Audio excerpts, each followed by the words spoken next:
নমস্কার, আমি cooking blog page থেকে সকলকে আমন্ত্রণ জানাচ্ছি আজকের রেসিপিতে। আজকের রেসিপি বাঁশকরল চিংড়ি মাছ দিয়ে রান্নার রেসিপিটি সম্পূর্ণ দেখার অনুরোধ রইল। তো চলুন রেসিপিটি শুরু করা যাক। প্রথমে আমি বাঁশকরল থেকে খোসা ছাড়িয়ে নিচ্ছি, তারপর সবুজ অংশ ফেলে কেটে ধুয়ে নিয়েছি। চিংড়ি মাছ খোসা ময়লা ফেলিয়ে পরিষ্কার করে ধুয়ে নিয়েছি। এরপর যে চলে আসছি রান্নায়। চুলা অন করে একটি কড়াই বসিয়ে দিয়েছি, দিয়ে দিয়েছি তেল, কুচানো পেঁয়াজ,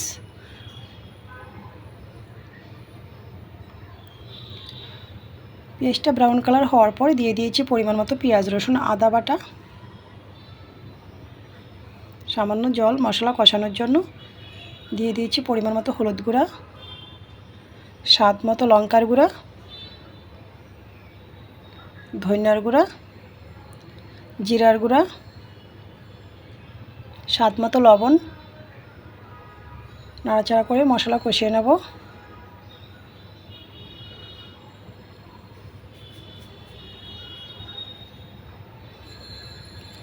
দিয়ে দিয়েছি চিংড়ি মাছ। তো কেউ চাইলে মসুর ডাল অ্যাড করতে পারেন। এ পর্যায়ে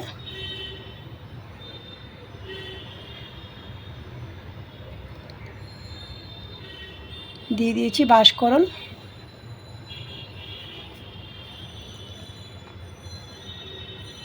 তো আমি কষিয়েই রান্নাটা করব।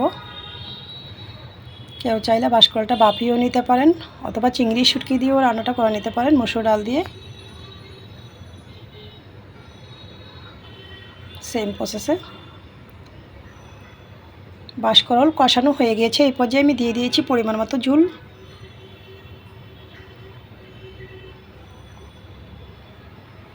স্বাদ মতো কাঁচা লঙ্কা।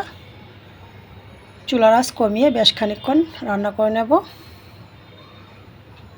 ফিরে আসছি কয়েক মিনিট পর। ঢাকনা নামিয়ে নাড়াচাড়া করে নিয়েছি। দিয়ে দিয়েছি গরম মশলা পাউডার। ঢাকনা দিয়ে আরও কয়েক মিনিট রান্না করে নিয়েছি। ফিরে আসছি কিছুক্ষণ পর। ঢাকনা নামিয়ে নাড়াচাড়া করে নিয়েছি। ঢাকনা দিয়ে চুলার আঁচ বন্ধ করে দিয়েছি। তো রেডি হয়ে গিয়েছে আমার চিংড়ি মাছ দিয়ে বাঁশকরল রান্নার রেসিপিটি ভালো লাগলে আমার ফেসবুক পেজটা ফলো, ইউটিউব চ্যানেলটা সাবস্ক্রাইব করুন, সাথেই থাকুন। সকলকে ধন্যবাদ।